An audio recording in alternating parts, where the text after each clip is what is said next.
When I talk about success, I always include the caveat, whatever that means to you, because success means different things to different people.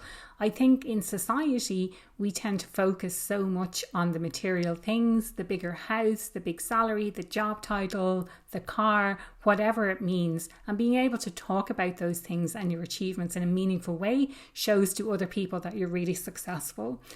On today's episode of the award-winning Happier at Work podcast, my guest is Alyssa Jaffer, and we talk all about things like success and how to redefine success so that you feel successful no matter what, and you don't suddenly get to a stage in your career where you look around and feel like you're not successful or you're not where you want to be. We talk about also personal branding and how to use your personal brand to get the success that it is that you want. So really enjoy today's episode. I know you're really going to enjoy it. Do let me know what you think, any key actions you're taking from today's episode below in the comments, and don't forget to subscribe to the channel.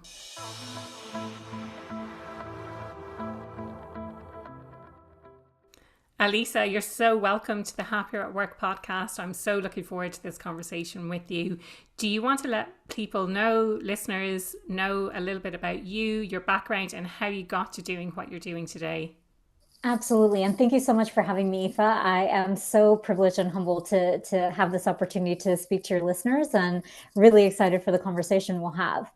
So I'm Alyssa Jaffer. I am a senior global communications manager at a tech company called Deliveroo that operates in 10 markets around the world. And I'm also a freelance writer and journalist. So I write articles impacting women at work, careers, women's health, lifestyle, travel, and brand for the likes of Stylist Magazine, Albright, Business Insider, and so many more.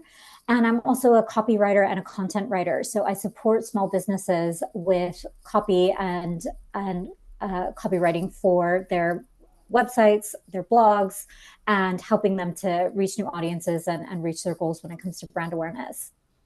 Brilliant. And do you know what? I'm trying to remember how we originally connected. It was either on Instagram or LinkedIn. I can't remember which.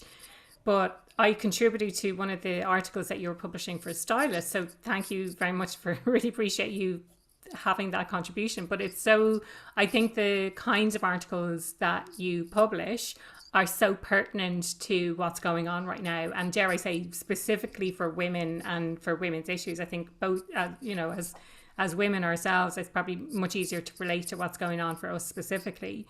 But I suppose I'd love to take a step back, and your career is varied. You've got lots of stuff going on. How do you make it all happen? Like, how do you have a full-time job and you're writing? And I know that you're involved in voluntary stuff as well. Yes, it's an interesting question with a very unglamorous answer, I'm afraid. So the short answer is I don't have much of a social life and I work a lot. I'm working quite a lot.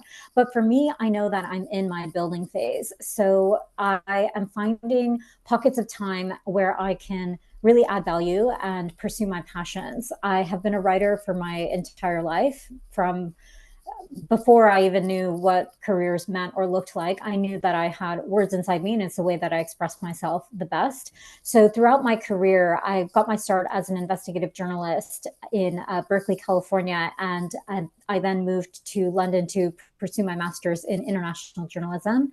And from there, I moved into marketing and digital marketing, content marketing, and now I work in comms. So I've had quite a squiggly career. It's been anything but linear.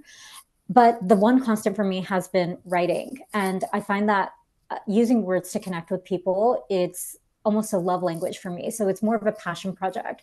So although it requires quite a lot of work in the evenings, on the weekends, making sacrifices and being able to make some tough choices and go far out of my way in order to secure opportunities to tell the stories that I want to talk about, I find that as well propels me and motivates me to keep going. And I think similar, and we kind of had this discussion before we started recording, but similar to myself, when I receive feedback that the words that I've shared or the conversations that I've had have really resonated with someone and they've taken action based on that, they've done something differently as a result, like that's what keeps me going. I don't get Absolutely. paid to do the podcast. In fact, the podcast costs me money, but it's a way for me to connect with people like yourself as a guest. It's a way for me to connect with an audience as well, who I don't necessarily get to see face to face. Although, watch this space, I'm looking at doing a couple of live shows for the podcast. But it's a way, I suppose, to Amazing. share my ideas, and it's a way for me to get those ideas out there and to have that impact without necessarily having to sit down one to one with every single person who's listening. Absolutely. And I think that point that you've made around connection and authentic, genuine connection, it's so rare in our digital world. So the fact that you are building a platform for yourself to share your message and to connect with people who are listening to this podcast, but also following you on LinkedIn, colleagues that you've had in the past, future clients, even being able to build those connections with people by offering them value in a world where we're quite disconnected from one another and tech is almost isolating us in a way, that itself is a reward. And I find that so refreshing about your approach. Thank you. Thanks. And the thing that I was going to mention as well, Alyssa, is this inner knowing from a very young age that you had these words inside you that needed to come out before you even were thinking from a career perspective, before you were even thinking, I want to be a journalist or I want to be a writer or anything like that. And any words of wisdom or advice to share with people who have that knowing or that sense inside them, but maybe they're not taking the steps or they're not feeling brave enough to make that happen, to turn it into a reality? Yes, I think mindset is so key and important. And if you're lucky enough to have a talent or a gift, and I think all of us do have some form of that, it's just about giving yourself some space and patience to explore that and what that is. I think the mindset is so important in that we live in a world where everything is being monetized, commercialized, bought, sold, and commodified. And that includes our hobbies and our passions. And I find that that is almost creating a bit of a backwards relationship with how you should nurture your own talent. So if you are feeling like you're a writer or you're a painter or you're a musician or you're a data analyst and you know that this is your gift, you know that this is your talent, but you're really just struggling to get out of your own way. If instead you stop tying your fear of failure to the act of taking that step forward of reaching out to the person who you admire that you're really wanting to connect with, or putting your paintbrush to canvas and just creating something. If you instead change your idea of success to someone will buy my painting or someone will sign a contract with me and engage my services, if you change your goal then to I'm going to create the painting, I'm going to write the article, I'm going to analyze the data, whatever that looks like for you, the act of doing it itself is the success. I find that when you change your mindset in that way, you're then pleasing yourself. You're meeting your own goal. You're meeting your own expectations and not things that are out of your control, where if someone may or may not buy your painting, you're counting that as your definition of success when actually the success should be that you created the painting in the first place. You created something, and that is brilliant. That's an Yeah. achievement. That's amazing. You made something where there was nothing before. So for me, I think that that's mindset shift has been so valuable because I was holding myself back quite a lot, thinking, am I good enough?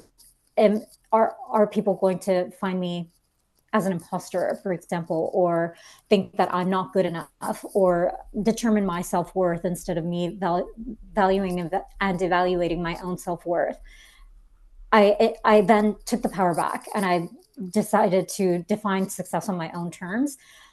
And actually, when I did that, I stopped caring so much about the outcome, because when you work in a creative industry, there's so much failure, there's so much rejection, there's so much ghosting that happens. You write pitches that go nowhere, you write proposals that don't get responded to or that get negotiated down, or things happen that are out of your control. So once you draw that line between what you can and cannot control, there's an empowerment in that. And I found that that actually has unlocked a lot of success for me because I've gotten out of my own way.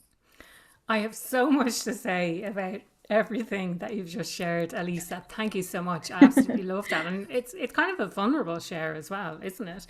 And this, I think, making that mindset shift, like one of the notes that I took is it's a shift towards serving others while at the same time meeting your own needs, and a Right. shift in the mindset of what success actually means, which I think is so hard for people because societally we're conditioned to think success is a nice car, a big house, a big salary, a fancy job title.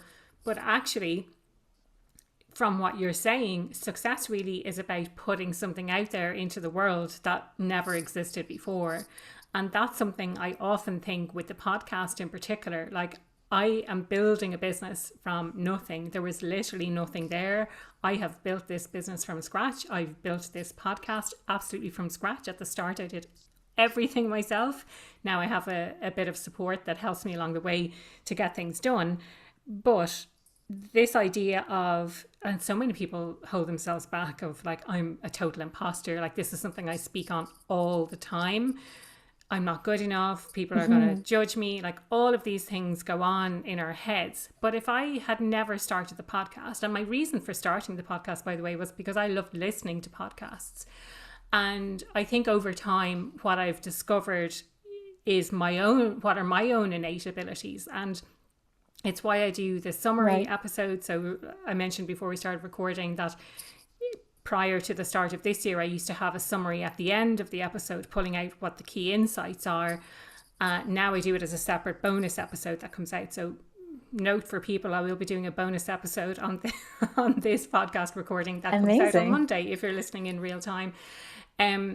But it's something that I've done throughout my entire career. And I don't know whether this is an innate ability, it probably is, or whether it's something that's developed over time. And it definitely is something that I've honed over time, is being able to pull out the key insights. And I've done that for my entire career, again, in a very different context, looking at data, spotting patterns, pulling out what the key takeaways are from that information, and then the recommendations and the action points that you need to take based on the information that was shared.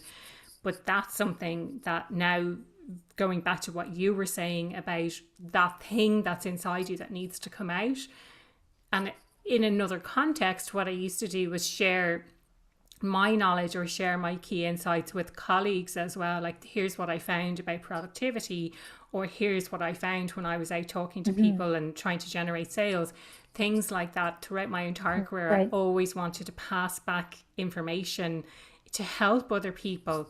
And you know, something else that's just sprung to mind quite randomly, TripAdvisor. I used to be in the top 1% reviewers on TripAdvisor because I used to write reviews for everything that I did, because I wanted to help other people to discover places or to avoid places if they weren't worth going to.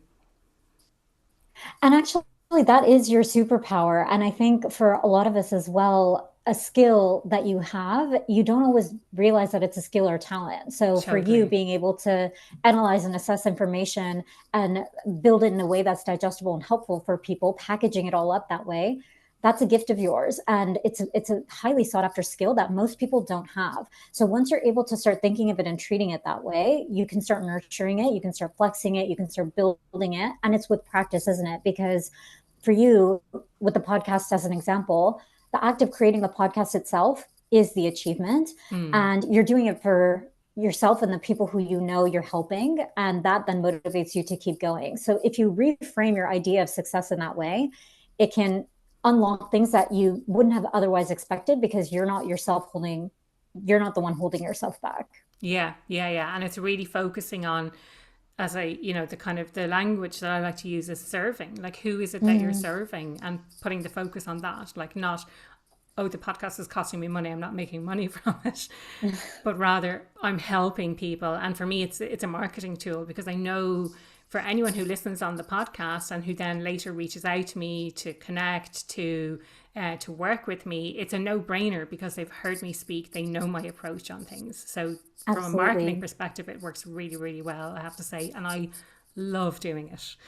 Yes, Alyssa, and you built that trust as well. Yeah, this is it. Alyssa, the other thing that I wanted to touch on, I know we started talking about it before we started recording, is this idea of your personal brand and how to build a personal brand in an authentic way. And this is something that I talk about a lot when it comes to careers and career development and people probably don't know that they have a personal brand, or they think that brands apply to products and not to people, and things like that. So can you talk me through maybe your perception of what a personal brand means, and talk about how you've built and continue to build your own personal brand? Absolutely, yes. The topic of personal brand, it's so interesting, isn't it? Because it's buzzy, trendworthy, but also you wonder whether there's substance to it. I personally think that personal brand is just a fancy way of saying your reputation. It's what people say about you when you're not in the room. And reputation has been incredibly important for people and businesses for as long as work culture has existed. Ultimately, it comes down to trust. Can people trust what you say? And what do you want to be known for? And I think if you're able to answer that question for yourself of what do you want people to say about you when you're not in the room, that then can help inform how you build and nurture your own personal brand. So for me, I want people to know that I'm a writer, that I'm a communicator, and that I'm a kind person and I'm good at what I do. And that already is four different things. But how can I then package that up and practice that and iterate that in a way that's authentic? So I think for me, when it comes to authentic brand building, that's the way that for me has felt most sustainable, because I'm not someone who can record reels on Instagram and speak to my camera and just put that out there and just do kind of day in the life, get ready with me, these types of things.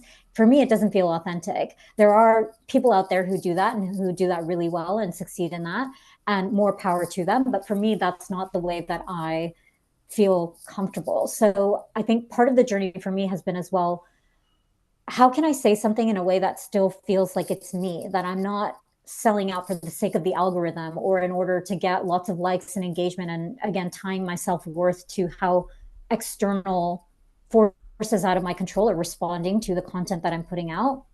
For me, it's been more about serving, as you said, and that value that I can impart on other people. So a few ways that I've been able to do that.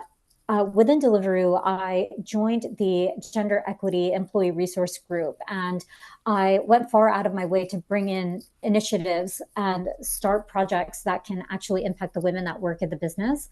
One of the initiatives that I was really proud of was the Women's Connect Club, basically a separate club that I designed to bring both external women who are mid-senior in their roles from around London, companies like Google, Zoe, TikTok, Goldman Sachs, and entrepreneurs as well, and a couple of women internally from Deliveroo, and bring them together, have a shared meal together, and talk without filter about an issue that impacts women at work. So the first dinner that I hosted, I set the theme as how to build your network to unlock your net worth, which was a really great conversation to have around the room in London, because everyone has varying levels of comfort when it comes to networking and building connections. And especially in a bit of a lonely city like London that's quite transient, how can we step out of our daily routines to actually forge those connections? What are times that that's not worked for you? What are times that you felt really awkward at a networking event? What are the techniques that have helped you? And being able to help one another in that, I think, was really valuable. And the second dinner that we hosted was around the topic of the importance of self-promotion in the workplace, which speaks to a bit of the conversation that we're having now around how can you actually speak about your achievements in a way that doesn't feel braggy or icky or inauthentic or disingenuous to who you are as a person. And there's so many different ways to do that. So I think being able to put yourself in situations, groups, conversations that feel authentic to you, things that you're passionate about, for example, or you are really interested in and can speak on with some level of authority, passion, interest, that then can help you connect with other people on a common ground or shared ground. So finding opportunities where that can exist. And if an opportunity doesn't exist, build it yourself, build your own table. What is a conversation that you want to have? And how can you bring in 1, 2, 3 people to share that conversation with you? And then I think making yourself available is the other piece of that. So at Deliveroo as well, I started the first ever learning and development committee within the business. And I knew that I wanted to be able to bring in external speakers and workshop facilitators in order to add value to the members of my company and give them an opportunity to learn a skill that they otherwise wouldn't have had the opportunity to do outside of their usual remit. And in that way as well, then I could I could design that opportunity on my own. And so when I brought in an external speaker to talk about self-promotion in the workplace, I then designed the event so that I could be the moderator of the fireside chat that we had with the external speaker. So I planned the event and I did it hand in hand with our learning and development committee.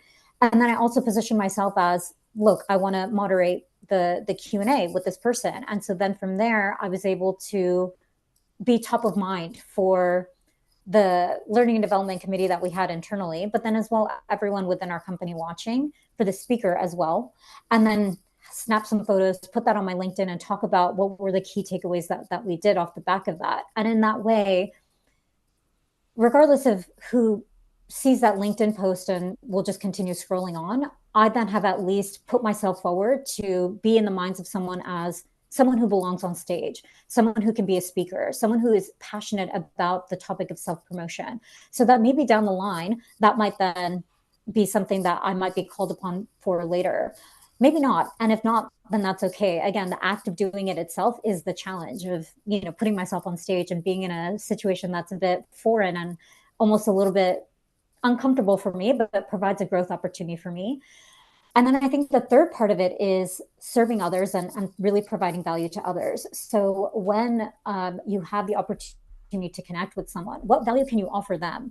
When you're trying to network, what can you offer to someone else? How can you solve a problem that they're facing? And being really curious and understanding and listening to them on what are they struggling with at the moment? Is there someone in your network or in your Black book that you could connect them with that could potentially help them?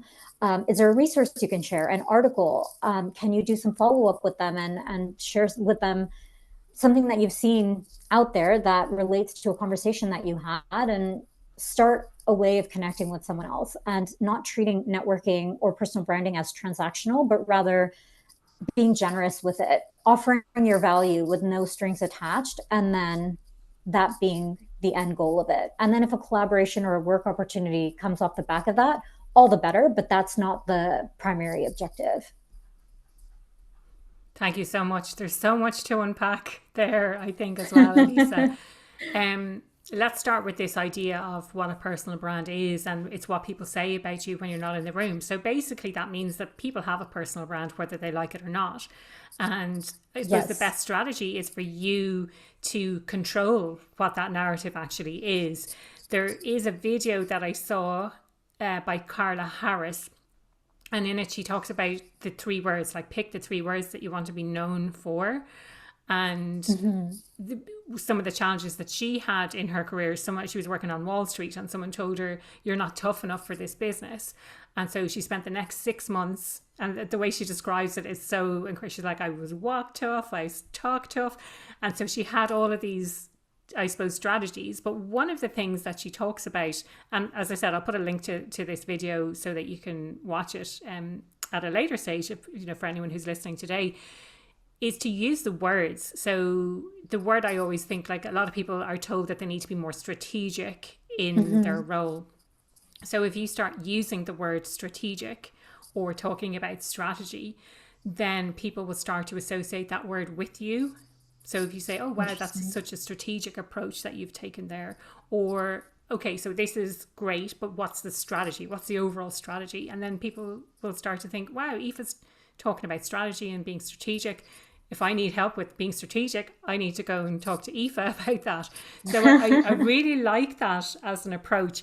And Alyssa, thank you so much for sharing the very specific things that you've done within your organization. And for anyone who's listening today, I'm sure these types of opportunities are available. And it's not a case of, oh, there's an opportunity there and I'm going to put myself forward for it. It's not. It's, I see an opportunity to change how we do things, and I'm going to take responsibility for setting that up. And I'm very deliberately going to place myself as the person who is in the narrative. I'm going to have pictures of me on stage so that people associate me with speaking on stage, so that people associate me with speaking on a topic that's so relevant for people, and that's self-promotion without being really sleazy. Side note, there is a previous podcast episode in which we talk about some very specific strategies about this. Again, I'll put a link to that in the show notes as well. But the other thing that I took from what you were saying was this idea of, it's not about what we can get out of it from ourselves. So when we show up in an authentic way, it really is to serve other people. So how can I connect you? Who do you need to connect with? What's the problem that you're trying to solve? And again, by the time this podcast airs, I will have released another episode in which I share about the complete opposite experience that I had. And I filled Alyssa in before we started recording, where someone was very much connecting with me for what was in it for him. And there wasn't really anything in it for me. So as a recipient of that, like, it just felt very, very one-sided. Right. So I think the focus always should be to see, like, what value can I add to this person rather than what value can I extract from this relationship. So Absolutely, because we're constantly being sold to. So yeah, as well, it's, how can we connect with one another in a more genuine way? yeah, Because then when you need something, then that person is going to be more willing to help you get what it is you need, because you've taken the steps to actually know and understand who they are as a person, what you can do yeah, to help them as well. So it just builds the connection in a more genuine, authentic way, more of yeah. like a friendship rather than a transaction. Yeah, definitely. If, for anyone who's listening, if you're anything like me, I don't know how many DMs I get per week that are like, oh, hey, and I have this new thing. And I got an email yesterday from someone who has this software, which I tried actually a year ago or maybe a little bit more. And they were reaching out. They didn't realize that I had already used the software, tried it, didn't think it was that great, and stopped using it. So Mhm. at the time that I stopped using it would have been the time to reach out to find out what was going on, not like a year or 18 months later to say, hey, have you heard of our software? Which, in brackets, I have actually already used. So yeah, I think understanding how you can add value rather than trying to sell people stuff all the time, which sometimes is hard because the role models that we have are those people landing in our inbox saying, hey, I have this thing to sell for you. Me personally, I do like to connect with people on an authentic level. I invite people to have conversations with me all the time. Not everyone accepts, but I do like genuinely to have one-on-one conversations. I think it's the best way to connect. For me as an introvert, I much prefer that one-on-one rather than joining like when the height of the pandemic, the Zoom rooms, and there was networking, which was good from a convenience perspective and from a numbers perspective. But actually, I think taking it back to that one-on-one connection makes all the difference for me. Absolutely. I completely agree. I consider myself an extroverted introvert as well. And I find that kind of networking en masse doesn't work for me at all, because I walk away feeling really depleted in terms of energy and then Mm. not having anything of value off the back of it. I don't feel like I've given my best and I've not received much back. And I think as well, in this world where we're constantly being sold, there's 10,000 ads that we see every day, and our DMs are blowing up with people trying to sell us. And, all due respect to salespeople, that's part of their job. That's what they need to do. However, when you then approach someone with a genuine interest in who they are, what they do, what their problems are, and how you can help solve them, that's actually a breath of fresh air. And it cuts through that noise because it's such a different, refreshing approach. And I think the value as well for someone who's a bit networking averse or shy is as well that it makes it about the other person and takes a bit of the focus off of you. So if you're thinking more about the other person, it makes it a bit of a less intimidating situation to walk into. So the upsides are only there's only upsides, I think, to that type of approach. Brilliant. I suppose bringing this all back to personal branding and how to do it in an authentic way, and tying everything that we've talked about together I suppose in a nice little bow, because what we've been talking about. So we started by talking about personal brand and how to grow your personal brand. What does it mean? And some very specific things that we can do. But then it's kind of coming back to this idea of authenticity. So how can we do that in a way that feels real for us without the, Mhm. I'm delighted to announce that yet again I have been awarded, or I'm delighted to announce I'm starting a new role. But finding a way that feels really good for us to do that, and to connect as humans as well. But tying it together to say, right, and how do we leverage this then to progress in our career?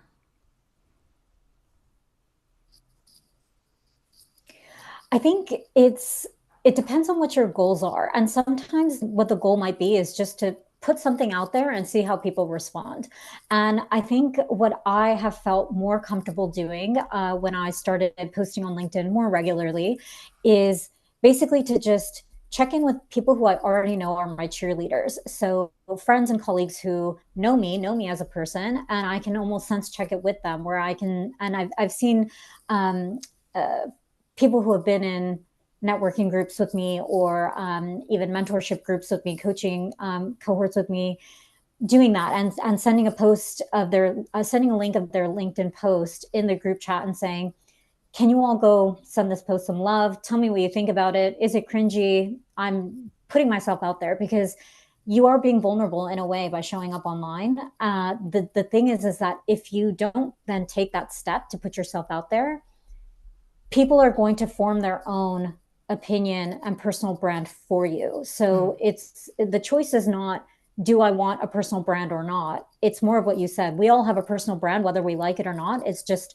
a case in point of corporate life now. The question then is, do you want to be the one steering your narrative, or do you want other people building that narrative for you? So do you want to take an active role in what it is that people say about you, what you want them to know about you? And I think the value now of the age of social media is that we have now platforms at our disposal where everyone can put that out there. It's not so much dependent on what a newspaper says about you or what your manager is saying about you in your performance review. You actually now have access to a platform where you can put your name on something and put it out there and see how people respond. So I think when it comes to what it is that you're trying to do with personal branding, sometimes it's okay to start small and just test things out. Just put out a couple of posts here and there and see what people are responding to, what they're interested in, and what you yourself are enjoying. I have been playing around with this content format called my 3-1-2s. So every Friday, I'm putting out a post on LinkedIn and I'm saying, these are my weekly recommendations of three ones to read, follow, and watch. So I basically have a recurring format where I list out, here's an article that I read this week, here's what it was about and why it stuck with me. Here's a video that I think you should watch, and here's why. And here's a person that I think you should follow. And so I tried that out just as an experiment over 4 weeks. And I thought, let me just put that out there and see if it works. It's got a bit of a catchy title to it. There's literally no harm if people are not responding and it's kind of falling flat in terms of engagement. If it's not working or if I'm not enjoying it, I can stop at any time with no consequence. It doesn't really matter. So I did that for a few weeks, and actually the reception that I got was quite good. And people were commenting on it and liking it and going out of their way to say, wow, I really love this series. I can't wait for this. I look forward to it week after week. And then 1 week I missed. And then in real life, my group coaching cohort told me, I really love that series, that 3-1-2s that you do. How come you didn't do one this week? And I thought, oh, actually, people are noticing. People are almost expecting it from me. And I'm not just shouting into a void and no one cares. Here now I have actual evidence that's proving to me that people actually are reading the content that I'm putting out there. So it motivated me to then keep going. So I think it's more about this of, even if you're unsure, if you start somewhere, you can collect data, you can collect those data points and then use that to inform how you move forward. You can see how you're feeling, how you're doing about it, whether it's resonating with people or not, and you can course correct as needed. You have infinite chances. So I think that's really, when it comes to personal branding, we think of it as this thing that only celebrities have or only these big influencers need to think about. But actually, all of us have it. And if you really break it down to its basics, it doesn't have to be intimidating unless you build it up to be that way in your head. Yeah. I think how you've explained it there in relation to, it's not about what people are saying about you in the newspaper. It's not just about what your manager says. Now you have this unique opportunity to post stuff on a platform like LinkedIn where you get to control what it is. And dare I say, some action points that come from everything that you've said, Alyssa, is really to think about, what are you interested in? What do you care about? What do you want to talk about? What do you want to be known for?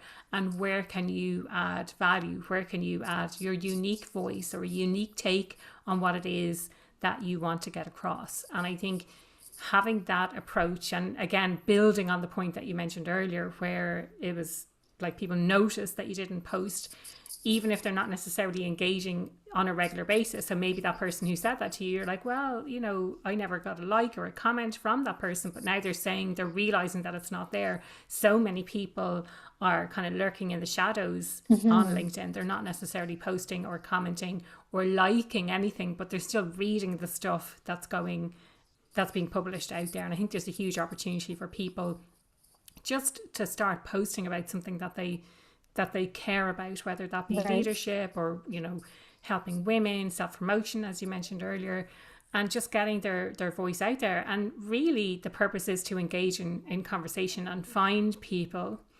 I was going to say find like-minded people. I don't often like that phrase, because it's also good to be challenged on some of the opinions that you have. Right. But finding those people and sparking those conversations and listening to, well, what are people saying, or what are people's opinions based on what I've said, is a really great way to build that authentic connection. And you never know where that's going to lead to either. Absolutely. Yes. And I think changing what the goal is, similar to what we were talking about at the beginning of the conversation, if you then set yourself the goal of, I'm going to post 3 times this week, and that itself is a goal. So no matter if your post gets 0 likes, if you're able to separate your version of success from how external forces outside of your control are responding, but rather you make it about your own action, you can then change your trajectory, and you can change your motivation, and you can basically set yourself up for something that you may not have otherwise known how to do. I put up a post on LinkedIn a couple of months ago, and basically it was about the great breakup, which is this phenomenon that a lot of women in very senior roles are leaving their posts after having climbed the career ladder. They're looking around at the summit of their career, and they're thinking, actually, this isn't for me, and they're leaving their jobs. And so I wrote a post about why this is happening, why the phenomenon of the great breakup exists. And that post ended up going viral with 120,000 plus impressions and likes and reposts, and engaged in content that I put out there that I didn't expect, because the purpose of the post was not to go viral. Actually, the purpose of the post was to recycle content that I had been pitching around to editors for an article that I wanted to write that actually didn't get picked up by any of the editors that I was pitching to. So it was almost a bit of a failed pitch, because it didn't get commissioned. So I thought, you know what, let me put it on LinkedIn and see how that might go. And actually, the response to that, then people were reaching out to me, asking me to have conversations, and I was getting a lot more inbound interest. So it's almost like, if you're able to think creatively in a way of put it out there and see what happens, rather than, oh, I put it out there, no one responded, so it must be because I'm not interesting, I'm a failure, people don't care. You never really know. And it takes a bit of consistency as well. So I think, as you said, being able to connect with people who you have some common interest with, it can unlock collaboration and opportunities and growth and challenge that you otherwise wouldn't have gotten.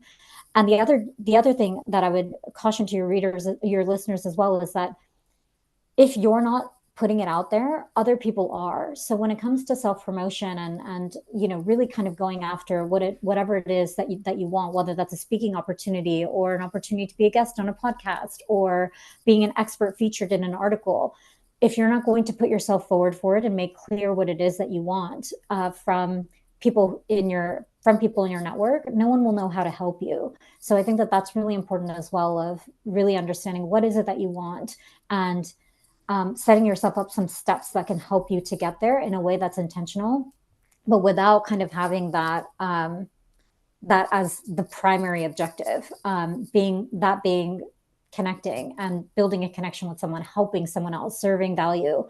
That, I think, approach has a lot more success. I think we've opened a can of worms, and this could be a completely new podcast episode about this idea of discovering what it is that you want, because I saw this fantastic video of Oprah talking to Trevor Noah about, like, why do most people not get what they want? Is because they don't know what they want. And so that's the reason. And oftentimes we think we know what we want, or maybe someone else has an expectation of us, or we have this outward idea of success rather than inwardly how is it supposed to feel. Like Right. this example that you mentioned about the women who get to the summit of their careers and they're looking around going, this is not what I thought it would be, this is not what I want. So I think spending time figuring out what it is you actually want up front can help save a lot of the kind of the heartache, I suppose. um Absolutely. but And yeah, that goes like, back to the authenticity piece as well of, are you the same person in person as you are online? And how can you make sure that those two identities match up? Because that then feeds itself to you being an authentic person. If you're yeah. super friendly online, but then in person, you're not willing to have conversations with people who you interact with at work or at your peer level, is there a mismatch then of your personal brand? Because both Yeah. are equally important. Yeah, that's a really good point actually, that online you're presenting this persona, but actually internally in an organization you don't necessarily have that reputation. Like you're Mm-hmm. a bit standoffish, maybe you're perceived as being shy, or not that you're perceived as being shy, maybe you are shy, but you're being perceived as rude or unfriendly or whatever it might be. So that's a really valid point actually, that connection between how you show up. And I've been told that I'm just like I am on the podcast. Like, so if I have a one-to-one conversation with someone, they'd be like, oh, it's just like you're just the same as how you are in the podcast. I'm like, I would hope Absolutely. so. And I would hope in Yes. real life that I come across in that way as well.